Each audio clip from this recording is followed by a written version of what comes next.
So we are back with another entrepreneurship podcast, and this is going to be very special because in this podcast we have one of the most renowned personalities of angel investment and entrepreneurship in India, Mahavir Pratap Sharma. For those of you who don't know who Mahavir Pratap Sharma is, so he is the founder of Rajasthan Angels and also the judge of Horses Stable, so which was a reality funding show started by Sunil Sethi. So in this episode, you are going to learn all about entrepreneurship and startups. Why startups fail in India? What is the right time to raise funds? What is the right time to start your own business? And the most important, is MBA necessary to do a business? Go give 30 minutes of your time to watch the video and enjoy the lessons that you are going to get in this video. मैं पिछले 35 साल से I've been an entrepreneur. I started my journey by joining my mother's carpet business. I was not able to handle the business in India. I got an opportunity to go to the US. I started to work for carpet importing companies there. Took some 10% stake, sold that off, started my own jewelry business, and came back to India after 5 6 years of great experience in the US. And then gradually I continued to with my carpet exports and manufacturing business and jewelry business. Then I got pulled into lots of nonprofits where we were doing jewelry shows, we were doing performing arts. So I suddenly realized that the future lies in marketing, branding, and events, and we started we added that to our portfolio in 2008-9. We realized that technology is the future, and the fact that you are not, I was not an engineer or did not know much about technology or something that I could do in terms of software or startups. I figured angel investing in ideas is a good idea. So we launched Rajasthan Angels in 11-12, and since then I've been actively involved with TIE locally, globally, nationally. Rajasthan Angels, I've been leading, and I've been investing on many platforms as an angel investor in early idea stage companies for the last 10, 12 years. And, so long, I mean, all the businesses, thank God, are working okay, and we're growing from, pillar to post. And in my aggressive startup ecosystem that India is poised to grow, I'm very happy and active as an angel investor. And that's what my main line of business now is. Okay, so 35 years of entrepreneurship journey. So in your 35 years of entrepreneurship journey, what is the definition that you have figured out of what an entrepreneur is? Basically, entrepreneurship is something about creating a nice business model where we can grow year on year, have profitability, employ more people, and scale up. In the startup ecosystem, the scaling up is much faster, much rapid. Technology is used. In regular entrepreneurship, technology is just an enabler. So that's a basic difference, but both are technically entrepreneurship. Both have to have the right qualities, the right passion, the right knowledge about the subject matter, ability to compete with your competition, whether it's within your country, within your city, or outside of your country and competing with other countries. So I think it's absolutely about profitability. It's absolutely about doing things differently or doing different things. It's absolutely about growing year on year, and it's employing more and more people or taking more and more people along with you, is what entrepreneurship is, in my opinion. I mean, that's a great definition of what you have said about entrepreneurship. And I believe that it's true. I mean, doing things differently is what entrepreneurs do, and figuring out different solutions for different problems. But, right now, sir, I think entrepreneurship, as you have mentioned, that, it's about figuring out a good business model. There are programs in schools and colleges about entrepreneurship. So the question that I want to ask you is that, can entrepreneurship be taught? The entrepreneurship can be taught. I think entrepreneurship is not something that one cannot learn. You can learn, but the spirit or the feeling or the passion to grow, to scale up, to make more money, and do something exciting and different has to come within. That is something that you grow with it, because entrepreneurship has to be a multitasker. Entrepreneurship has to be ready for every eventuality. Entrepreneurship is not an easy journey, it's a tough journey. You have to be a leader, you have to be a team player, you have to be working with people. You should not have any ego, and you should be very level-headed. You should have to be very calm inside. So entrepreneurship needs all these abilities also. So it is not that one cannot control or one cannot improve upon these habits and learn from other people, and hence it can be taught. But the basic genesis of your temperament, the basic genesis of your to be focused on and on the business that you're doing has to come from within. It can be taught, but if you don't have it in you and you feel that you're better off as working under someone, you're better off at the back end in R&D, in research, or at the back office, it's absolutely fine. There's nothing wrong in that. But some inert habits and the rest can be learned. Okay. So you mean small habits make up an entrepreneur successful? Absolutely, absolutely. The most Okay. important thing is to go through tough times, in terms of tough situations. That's the most important thing. Okay. So now let us talk about startups and businesses in India.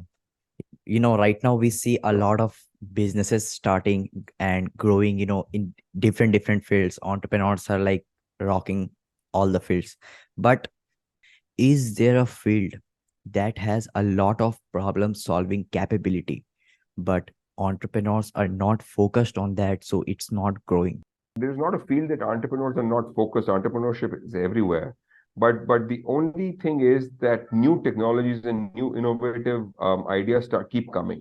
For example, AI now, blockchain.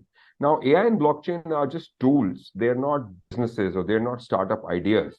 Now, how do you use AI? How do you use blockchain? What product or service are you using it for? What is the data that's going in and what is the output that's coming in? What are you saving in terms of time, money, bandwidth?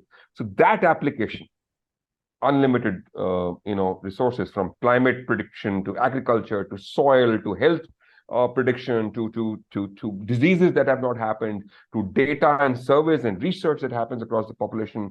India stack with the Aadhaar card, the UPI payment. What are the payment? What is happening in tier 3, tier 4, tier 1 cities? What's the difference? What is the average purchase value? All these things is huge amount of data that's available. And to use AI and to get something that's a solution which improves businesses or experiences. Similarly, blockchain, do you want to use it for documentation? Do you want to use it for precious items? Do you want to use it for land?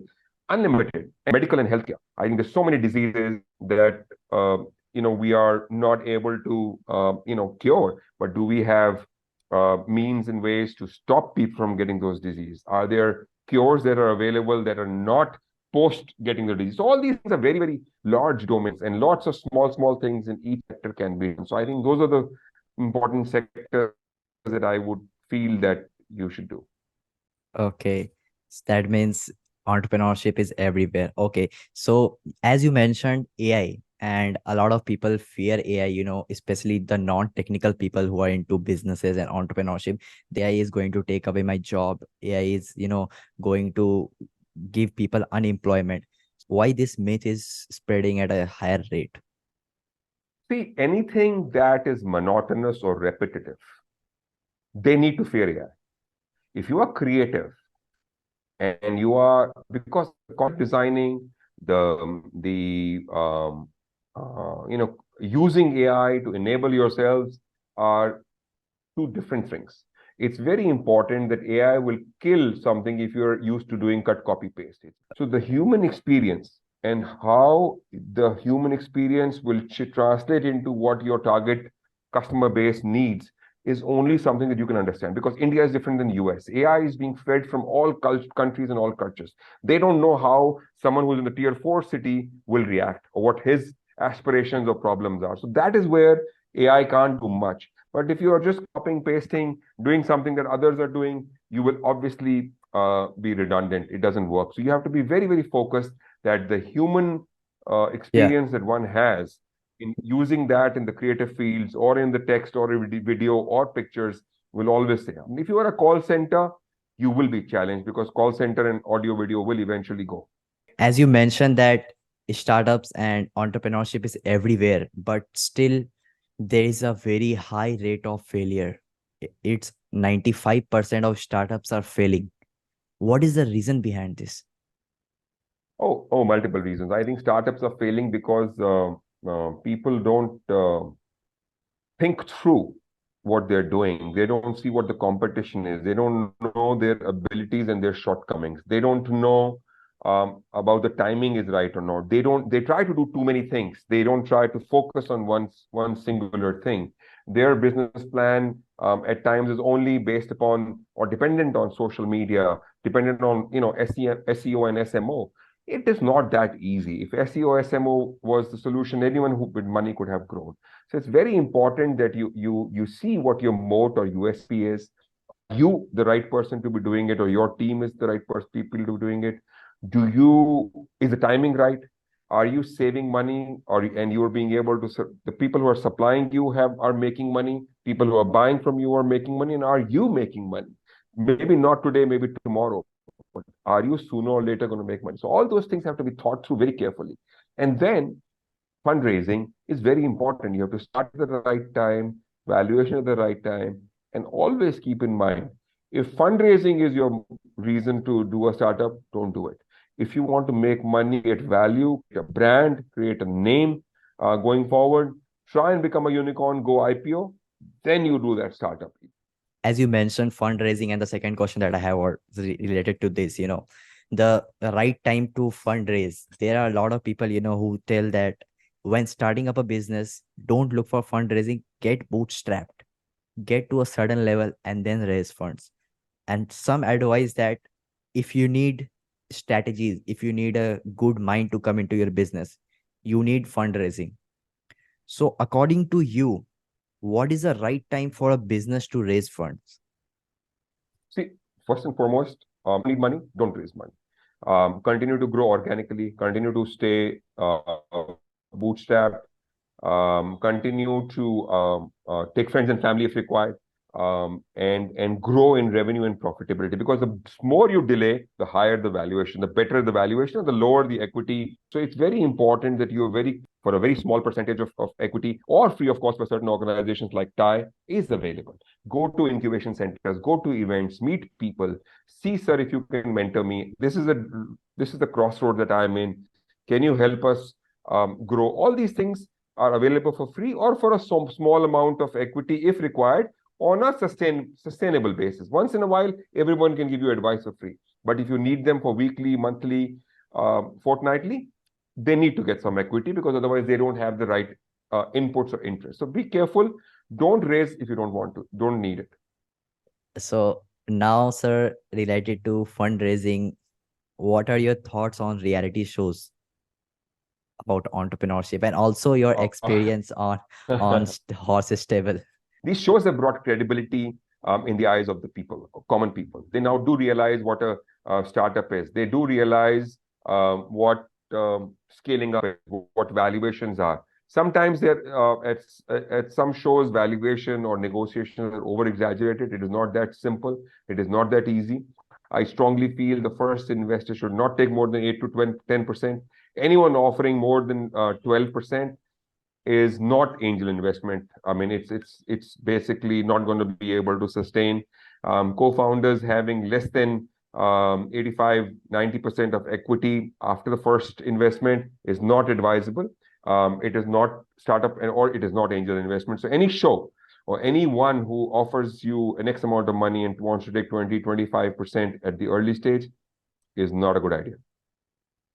So, sir, you have a lot of experience and understanding of entrepreneurship, but I believe that everyone makes mistakes. So you have also made some mistakes in your life. But now, Oh, if you get a many mistakes. I chance, mean, mhm. so now if you get a chance to go back to your 20s and those days, how would you advise yourself to get back and recover those mistakes? See, mistakes we all make. We all continue to make.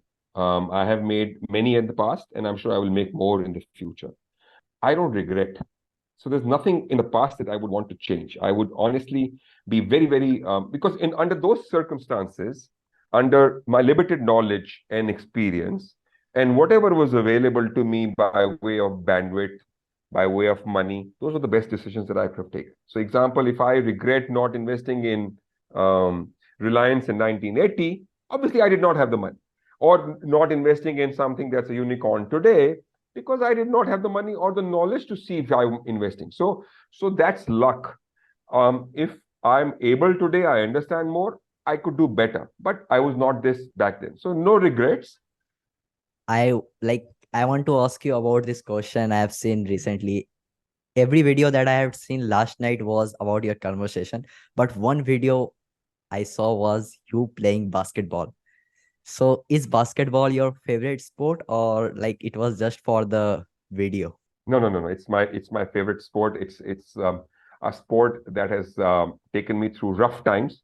I was very challenged. I did not get into IIT. I did not go to the army. Despite being selected, I did not get along with my family, and I think this basketball took me to the US. I had to go coach small kids at a summer camp, and that is the reason why I went to the US. And I think I owe a lot to basketball. And obviously, as a sport, I love it. I've always played it until my knees gave way. But I think it's a great sport. It keeps you fit. It's a great teamwork, and it's the right amount of passion. It's the right amount of energy, and yet you have to deal with so many opponents at the same time. So I think basketball is my first love when it comes to sports.